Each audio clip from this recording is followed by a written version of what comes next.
আমাদের যে অপারেশন সেটা হচ্ছে মায়োমেক্টমি। মায়োমেক্টমি মানে হচ্ছে জড় টিউমার, এবং যার অপারেশন সে কিন্তু আনম্যারিড। তো এই অপারেশনে আমি হাতে দেখাচ্ছি, টিউমারটা কিন্তু অনেক বড়, 2টা টিউমার আছে, যে টিউমারের সাইজ হচ্ছে 10 সেন্টিমিটারের মতো। তো এটা আমরা ল্যাপারোস্কোপিক্যালি আজকে অপারেশন করব।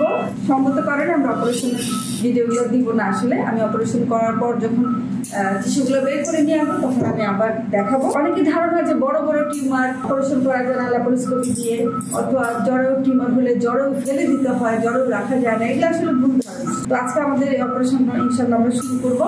আমি আগেই বলেছিলাম যে টিউমার অনেক বড়, আনম্যারিড মেয়ে ছিল, টিউমারের সাইজ 10.5 সেন্টিমিটার। আমাদের মোটামুটি এই যে টিউমারটা আমরা অপারেশনের পরে আমরা বের করেছি, এই যে কেটে কেটে ছোট ছোট করে বের করতে হয়।